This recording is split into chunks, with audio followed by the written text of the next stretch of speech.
बहुत स्वागत है आप सभी का 5 मिनट पॉडकास्ट आप देख रहे हैं। मैं हूं आपके साथ शालिनी कपूर तिवारी। बहुत खास मेहमान से आप लोगों को मैं मिलवाने जा रही हूं। एनएन दुबे जी, जिनके ऊपर हाल ही में फिल्म रिलीज होने वाली है ग्राउंड जीरो। पिक्चर में आपको इमरान हाशमी दिखाई देंगे, लेकिन मेरे सामने वो रियल हीरो इस वक्त बैठे हुए हैं। स्वागत है सर आपका। बहुत बहुत धन्यवाद। Thank you Shalini. अगर बहुत फटाफट हम उस दिन को याद करना चाहें, क्योंकि भारत के लिए जो ओसामा बिन लादेन डिक्लेयर था, आपने उसे मार गिराया था, गाजी बाबा, वो कितना चैलेंजिंग था और क्या वो इनकाउंटर वाले वक्त में हुआ? गाजी बाबा के बारे में जो अवेलेबल इन्फॉर्मेशन थी उससे ये था कि बहुत ही काया किस्म का, वेल ट्रेंड और एक ऐसा टेररिस्ट है जो लंबा ज़िंदा रहने के लिए हर कोशिश करेगा। उसका भी एक्सपोजर एक बड़े लेवल पे था, रिस्क लेने को तैयार था, इतने बड़े अटैक को प्लान कर सकता था। और मुझे तो ये खबर थी कि कई कई रात वो जग सकता था, मतलब लंबे दिनों तक जग सकता था। उसने एम्बेसडर कार ड्राइविंग की ट्रेनिंग ली थी ईदगाह ग्राउंड में, और सर्वाइवल इंस्टिंक्ट उसका बहुत तगड़ा था। और इससे पहले 3 बार वो घेराबंदी से बच चुका था। तो उसको पकड़ना, उसके पकड़ने का मतलब था कि मतलब कहीं हम कोई लूफोल ना छोड़ें। हमारी फील्डिंग बहुत तगड़ी होनी चाहिए, डेडिकेटेड सोल्जर्स होने चाहिए, उसको फायरिंग के लिए रेडी रहना है, इनकाउंटर होना ही होना है, सरेंडर करने की उसकी कोई पॉसिबिलिटी थी नहीं।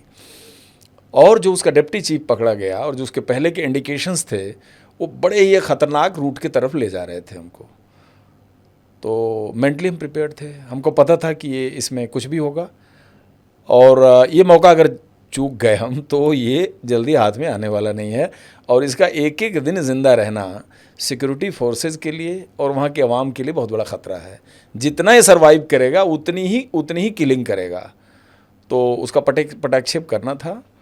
और मतलब एक चीज़ था कि जो एक इस बात को लेके डर और रिस्क की चर्चा चलती है कि क्या फीलिंग आई, मैं रिकाउंट नहीं कर पाता। कहीं कोई डर नहीं था मन में, कोई ऐसा नहीं था कि नहीं यार ये कैसे करेंगे।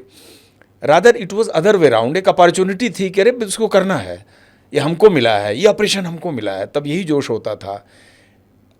इतने जज्बात थे फोर्सेस में, बीएसएफ जो लोकल पुलिस कि मतलब कोई बढ़िया ऑपरेशन मिल जाए तो मतलब जैसे आप एक जर्नलिस्ट के लिए होता है कि एक बढ़िया स्टोरी, एक बढ़िया सब्जेक्ट, ऐसे ही हमारे लिए था कि अरे ये हमको मिला है, इसको तो करना है, ये मुझे दे दो, ये मैं करूँगा।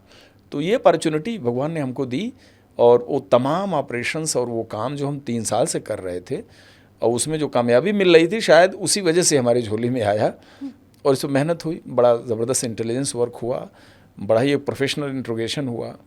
सिचुएशन को एक झटके में, बहुत लोग ये भी कहते हैं कि आप सवेरे जा सकते थे, रात के अंधेरे में क्यों गए? सिखलाई के लिहाज से आपको जब सूरज उगता तब जाते। गाजी बाबा जैसा टेररिस्ट सूरज उगने तक नहीं वहाँ रुकता। मुझको पता था कि जिस ख़राब टाइम उसको सूट करता है, हम एज ए बीएसएफ उससे ज़्यादा ख़राब टाइम में अगर ऑपरेट करेंगे तभी हमको मिलेगा। ये बात पता थी। अब जब सर आपके ऊपर मूवी बन रही है तो आपको कैसा लग रहा है? और ज़्यादातर तो देखिए यही कहा जाता है कि ओरिजिनल लाइफ में जो हुआ है फिल्मी पर्दे पर उसको वैसा उतार नहीं पाया जाता है। देखिए, इस फिल्म में तो मैं एक माध्यम हूँ। इस फिल्म मेरे पे बन रही है, मैं इसे बहुत ज़्यादा पचा नहीं पाता। कुछ मैं इसको लेके हल्का संकोच भी फील करता हूँ। हमको ये भी लगता है कि ऐसा नहीं है। ये फिल्म 1989 से लेके और आज तक जितने सिक्योरिटी फोर्सेस के लोग वहाँ डिप्लॉयड रहे हैं, जिन्होंने टेररिज्म को कंटेन करने में बड़ा अनटोल्ड और टोल्ड कंट्रीब्यूशन किया है, बहुत सारे की तो कहानी भी सामने नहीं आई है। और वो तमाम शहीद, डिसेबल्ड, इस सबको समर्पित है। और एक पूरे बीएसएफ के कंट्रीब्यूशन पर मूवी बनी है ये। यह एक जिसको कहते हैं कि this the mother of all operations. एक बहुत बड़ी सक्सेस स्टोरी थी। शायद इसलिए उन्होंने हमारा किरदार लेके बीएसएफ को प्रोजेक्ट करने की कोशिश की है। अच्छा कोशिश किया है ऐसा मुझको लगता है। लेकिन मैं अभी भी इसको डेडिकेट करता हूँ पूरी टीम को, उस शहीद जवान बलबीर को, और पूरी ऑपरेशनल टीम जिसमें चंद्र प्रकाश त्रिवेदी, एमआर बिनुचंद्रन, हिमांशु गौड़, राजेश भदौरिया, नीलकमल, कुलदीप, मानिकनाथ, जोशी, ये सारे उसके हिस्सेदार थे। मैं उन सबको नमस्कार करता हूँ और उनको इसे डेडिकेट करता हूँ। Thank you so It was much a sir. teamwork. उम्मीद हमारी भी यही है कि आप जबकि ये फिल्मी पर्दे पर कहानी आ रही है तो पूरा देश एक बार फिर से उस दिन को याद भी करेगा और आपकी कहानी घर घर तक पहुंचेगी। Thank you so much sir. Thank you Shalini.